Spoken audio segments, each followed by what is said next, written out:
Between the years 132 and 136, there was a rebellion of the Jewish inhabitants against the rule of the Roman Empire in the land that in ancient times was called Canaan, and was now called the province of Judea.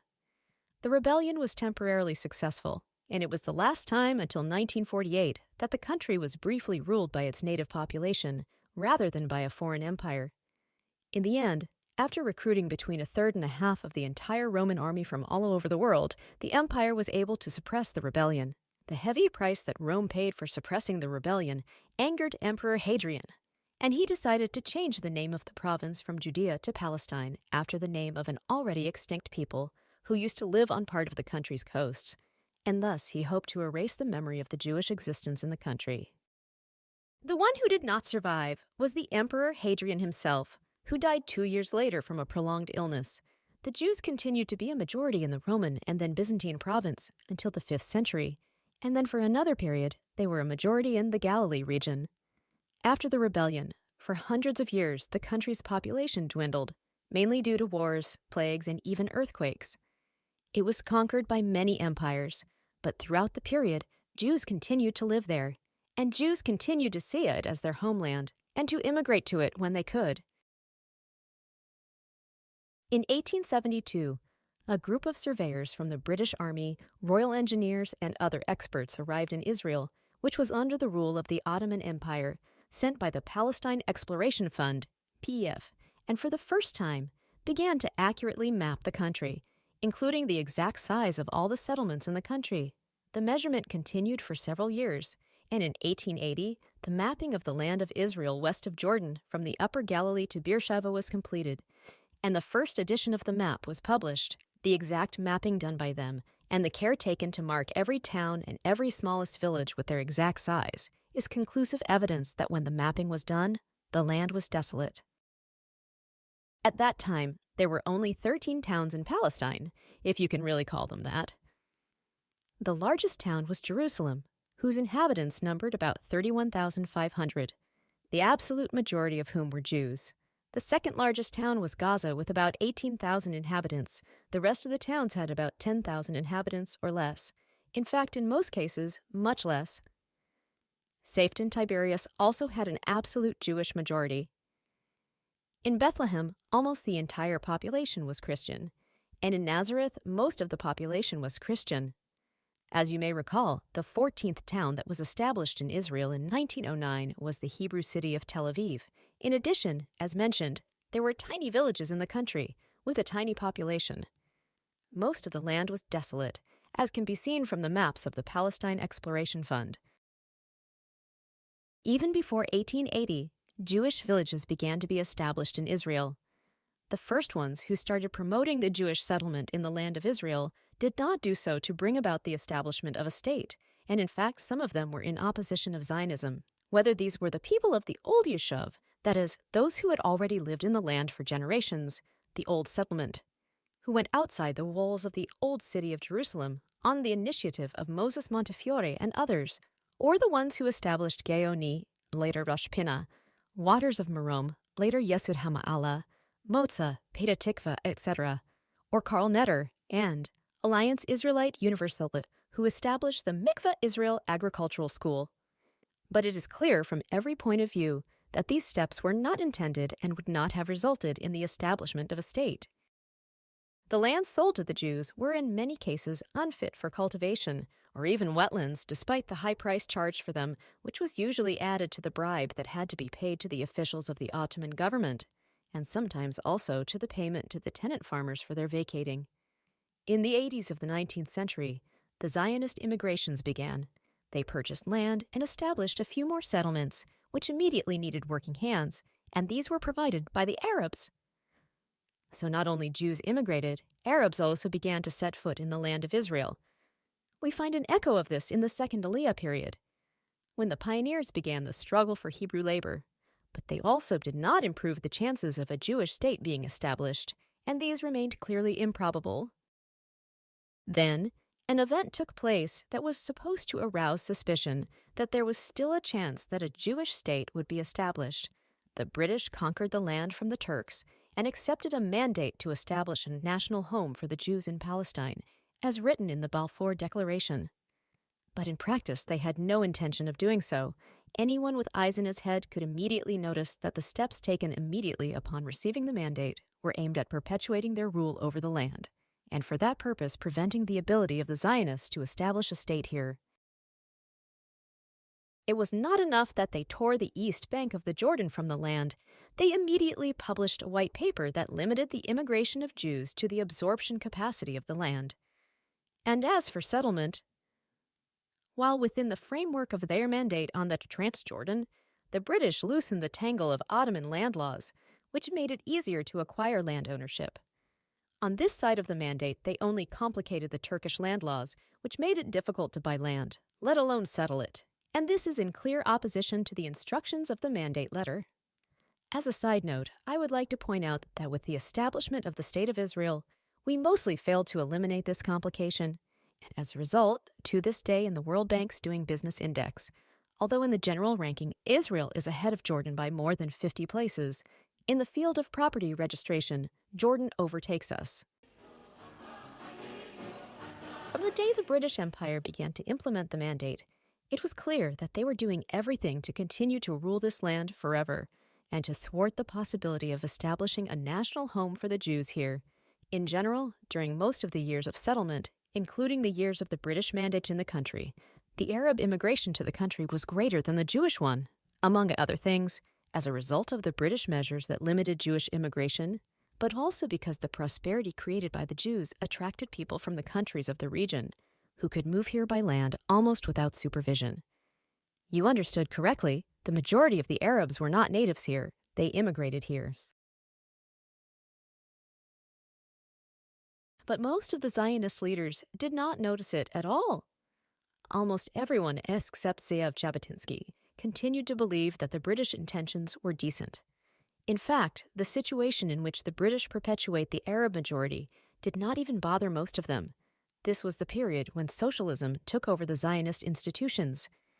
At the 17th Zionist Congress that convened in Basel in 1931, Mir Yari, who was the historical leader of what is today known as the leftist Meretz Party, stated that the dream of a Jewish state was a bourgeois idea, and its realization would lead to a colonial regime and constant oppression of the Arab proletariat.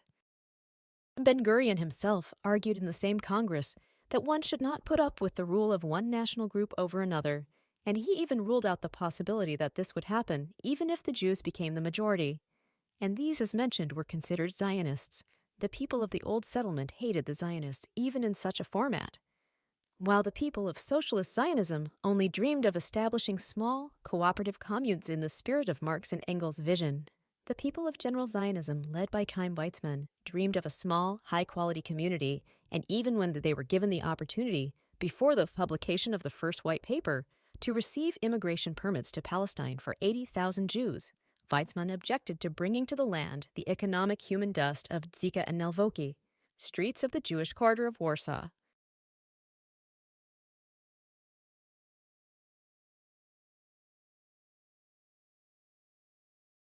At this point, the Arabs should have just continued with their lives as usual and done nothing. A Jewish state would not have arisen, and the Jews would have continued to be a minority in a British colony with a clear Arab majority. But as we know, that's not what happened. The Jews lived in peace and contentment, and without worry, and apart from the Hashemer Chiyu, the Guard in Hebrew organization, which, as its name indicates, was established only for security purposes and never numbered more than 120 members. No one thought it necessary to organize for the purpose of defense, let alone fighting any enemy. The ones who took care of clarifying this need for them were, of course, the Arab leaders in the pogroms they organized in 1921 and especially in 1929. The pogroms of 1929 were aimed mainly against the people of the old settlement, first and foremost in Hebron and Safed, but also in Beit Shean, Acre, Ramla, Nablus, Jenin, and Gaza. Yes, I know they didn't tell you that there were Jewish communities there as well. In addition, the settlements of Motza, Hartov, Kfar Odia, Holda, Be'er Tovia, etc. were attacked. Thus, in addition to increasing awareness of the need to organize for defense, the Arab leaders helped to bring closer the old settlement to the new Aliyah, and began to instill in their minds that living as a minority among an Arab majority is not an option. The truth is that the old settlement should have known this in advance if it remembered the pogroms of 1799, 1834, the period of the blood libel in Damascus, and more. For them, it was just a reminder.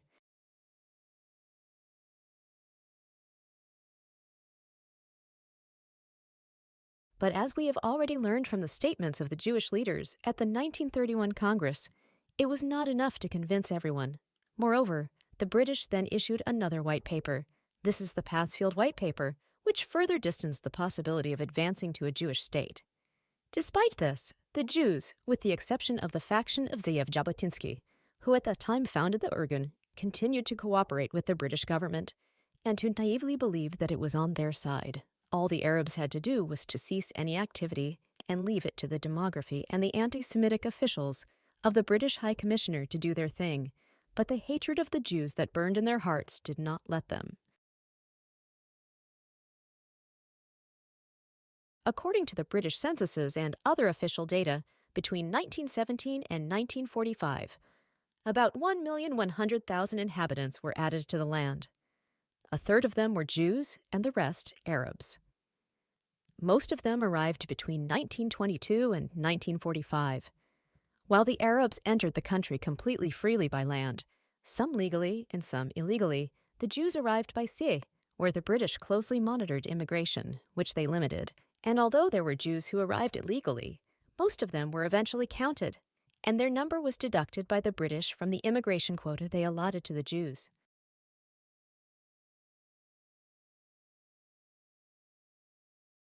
But the Arabs were not ready to tolerate even a Jewish minority. Inspired by the Nazis in Germany and funded by them, their mufti declared a major rebellion. The Great Arab Revolt took place between 1936 and 1939. In the revolt, in which many violent events took place, mainly Arabs were killed, some in clashes with the British police, but a large part in wars between Arab gangs for control. The great violence caused the Jewish minority for the first time to start organizing and training in different frameworks for fighting. Even from an economic point of view, the Jewish settlement was cut off from dependence on Arab economy, and especially in regards to workers in the seaports, due to the closure of the port of Jaffa, which was an important port until then.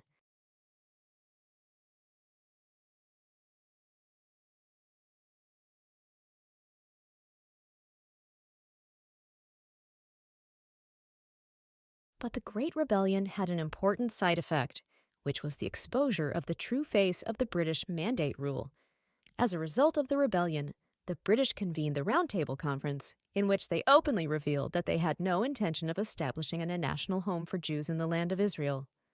On the contrary, they offered the Arabs a plan to establish one independent Arab state with a Jewish minority within 10 years. This is despite the fact that even in their testimony at the Peel Commission, the Arab leaders refused to guarantee the safety of the Jews under Arab rule, and thus, in fact, made it clear that the Jews must be allowed their own state if they want to be saved from slaughter. The realization of the British plan with the cooperation of the Arabs would, of course, have finally eliminated the possibility of establishing a Jewish state, but the Arab leaders, whose hatred of the Jews was stronger than their ambition for sovereignty, refused it. Here I must be honest with you and reveal to you that not all Arab leaders were opposed. There were also quite a few moderate Arab leaders who wanted to agree to the British proposal at the Round Table Conference. But the extremists prevailed over them. Following the failure of the Round Table Conference, the British published their proposals in a third and final new white paper, which was named the MacDonald White Paper. This did not succeed in calming the Arabs, but on the other hand, the opposition to the White Paper succeeded in uniting the Jewish residents against the British.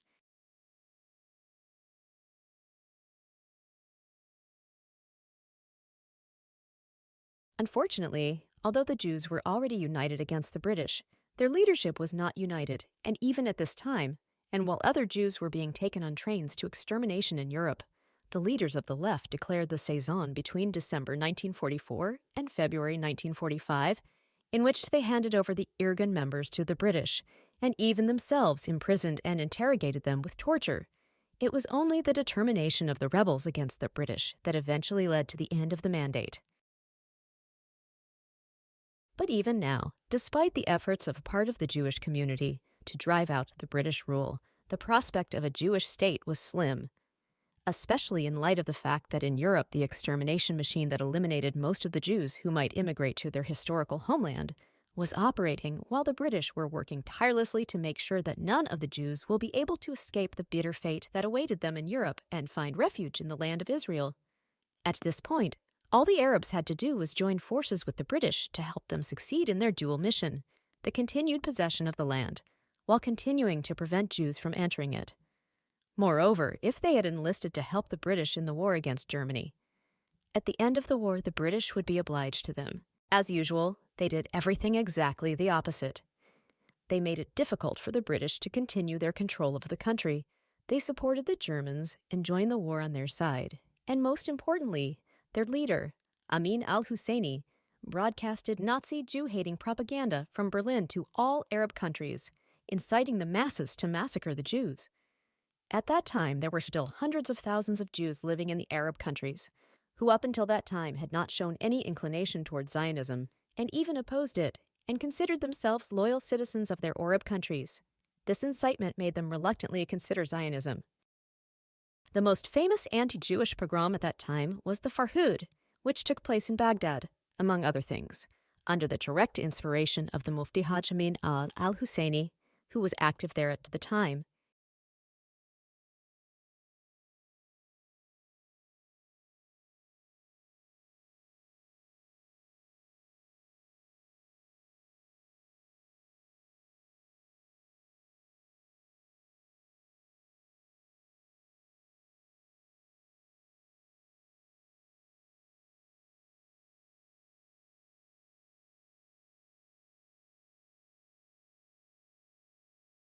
He arrived there after being forced to flee the land of Israel, where after many years of containment, even the British had to declare him wanted. This was just one stop, as mentioned, on his way to Berlin, where he stayed with a group of his supporters during the war.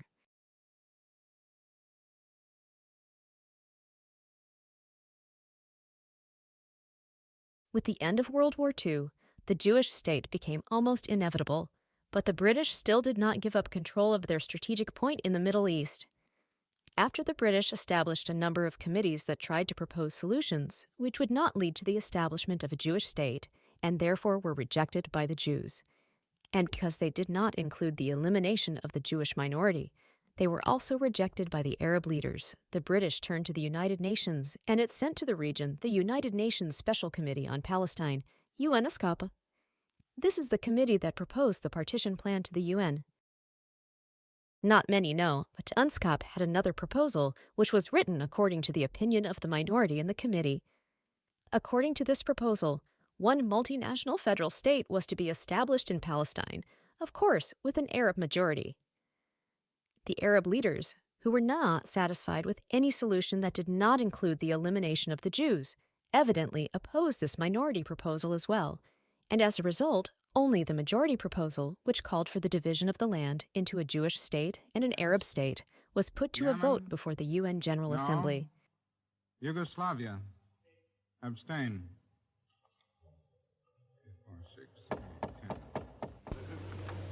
The resolution of the DUC Committee for Palestine was adopted by 33 votes, 13 against, 10 abstentions. The Jewish leaders agreed to the partition plan, which would have given them a tiny and fragmented state that was not sustainable. All the Arabs had to do was to also agree to the plan, cooperate with the UN in its implementation, and then see how this country becomes hell for the Jews. However, this did not occur to them at all. They were not satisfied with anything less than the immediate elimination of Jewish existence in the land.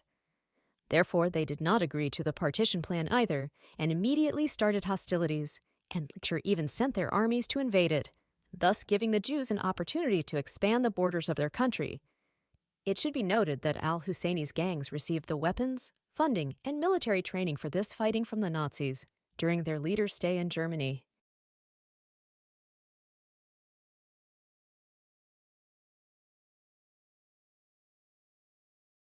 If that was not enough, the Arab leaders took two more steps. On the one hand, they called upon the Arab inhabitants of the land to leave it and added and alarmed them with false alarm about the cruelty of the Jews, in order to make them flee. And on the other hand, since their hatred was aimed at the Jews in general, and not only at the state that had not yet been established, they began denying rights, oppressing, abusing, and committing acts of hostility towards the Jewish citizens of Arab countries, and when they were expelled or forced to flee, they ended up in the Jewish state. They took the first step for two reasons. One, out of confidence that they were going to win and destroy the Jewish entity, they preferred that their Arab brothers leave temporarily for the war period so that they would not be harmed during the annihilation attack. The second, for propaganda reasons, so that the impression is not created that the Arab population consents to the Jewish rule in the areas where it was established, not even temporarily until it is eliminated by the invading armies. These two steps, together with the success of the Jewish military force in thwarting the Arab intentions to eliminate the Jewish entity, resulted in the fact that the state that was established did not remain poor in Jewish population. These last two steps closed the door on the possibility of preventing the rise of the Jewish state, and it finally became an existing fact, and with a solid Jewish majority.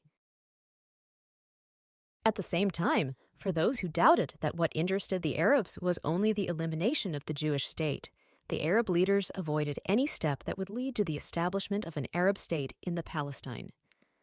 Not initially, according to the partition plan, and not within the borders that remained in their hands after the war.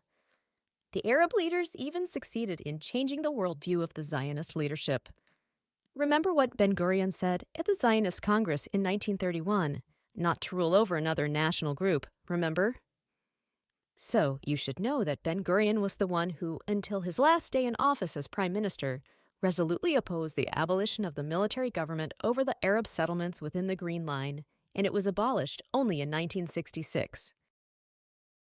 The Jews, for their part, would have been satisfied with the narrow country they received and would even have been happy if the armistice talks that took place in Rhodes had continued and resulted in a final peace agreement with all Arab countries based on the same borders. But what each Arab country on its own might have been ready for in separate talks is not what the Arab leaders want when they are together, and especially when the leaders of the local gangs participate in the talks. And so at the meeting of the Peace Conference in Lausanne on April 26, 1949, the united delegation of the Arab leaders presented uncompromising positions that prevented such an agreement.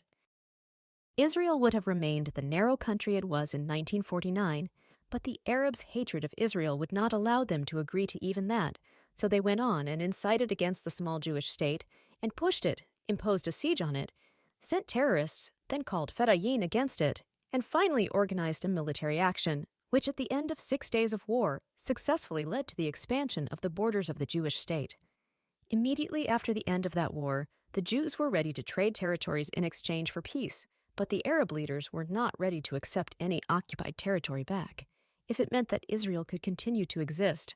They quickly convened a conference in Khartoum that declared the 3 Noahs, which were no recognition of Israel, no negotiations with Israel, no peace with Israel.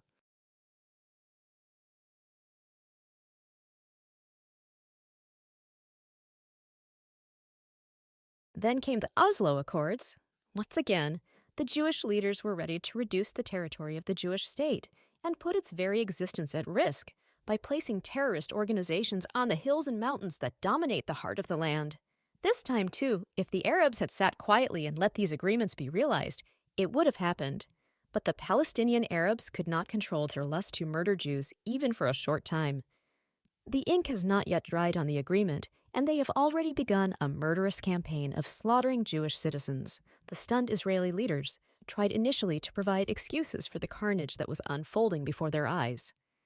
And only after many suicide attacks, and only after a terrible massacre on Seder night at the Park Hotel in Netanya, did the Jews come to their senses and return part of the area to their control, so that they themselves could prevent at least some of these murders. After more attempts to offer the Palestinian Arabs peace plans, all of which they refused out of desperation, the Jewish leaders began a unilateral disengagement plan. While using force against the Jewish settlers, the Gaza Strip was evacuated of every Jew, and even the bones of the Jews were removed from the graves. Once again, the initiators of the plan deluded themselves that now that there is no Jew in sight, the Arabs in Gaza will turn their energies to establishing a flourishing and prosperous state for themselves. the nations of the world mobilized and donated billions of dollars to help them. After the disengagement from the Gaza Strip was carried out, if its Arab residents had sat quietly for some time, the architects of the disengagement plan would have proudly pointed out the peace from the Gaza Strip and continued to carry out more and more disengagement plans and give the Arabs the parts of the Jewish state in Judea and Samaria without getting anything in return. And thus they would have completely lost control of Israel's security. But again, the hatred for the Jews was stronger than the love for their own people and even prevailed over somewhat longer-term strategic considerations. As soon as the disengagement ended, the Gazans directed all their energy to the production and purchase of tens of thousands of rockets and other means of terrorism and sabotage, and dug hundreds of kilometers of terror tunnels. The Jews had to defend themselves against repeated rocket attacks, and in an effort that proved unsuccessful, they tried to impose restrictions to prevent the introduction of combat equipment into the Gaza Strip. Even the strength of Israel's modern army did not deter the terrorist leaders, nor did it make them conduct themselves wisely and avoid a confrontation that they knew for sure would cause great suffering to both sides. We saw the result on Saturday, October 7th, 2023.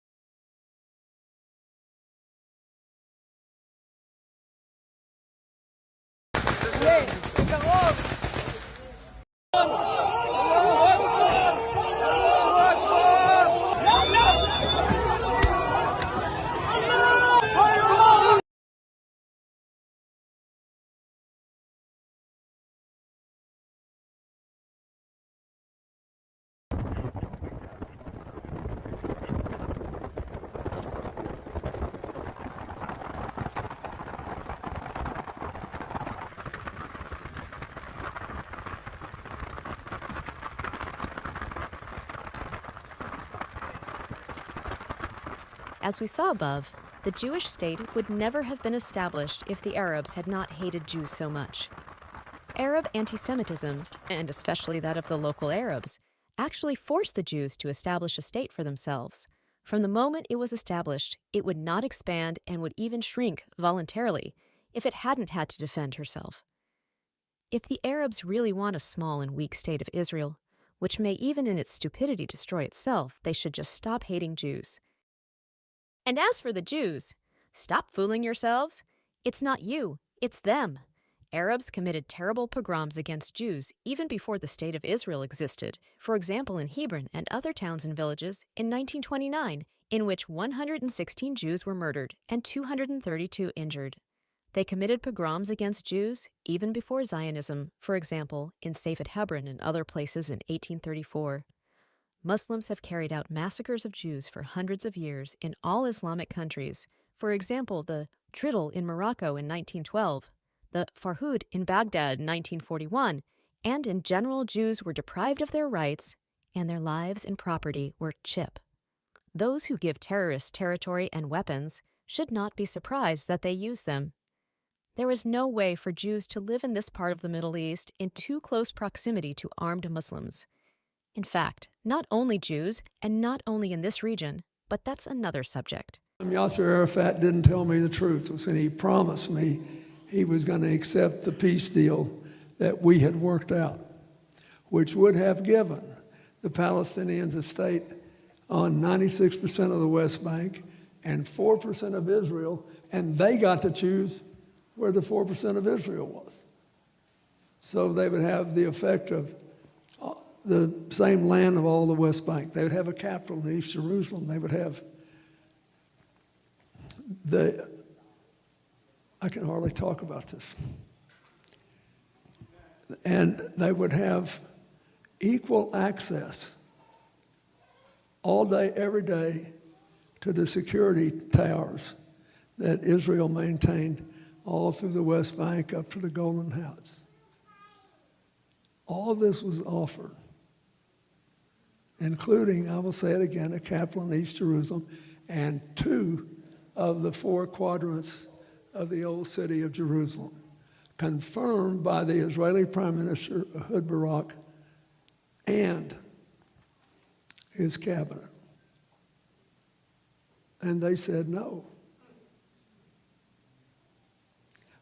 And I think part of it is that Hamas did not care about a homeland for the Palestinians. They wanted to kill Israelis and make Israel uninhabitable.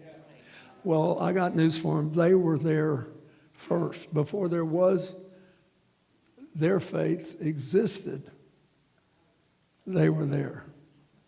In the time of King David, in the southernmost tribes had Judea and Samaria.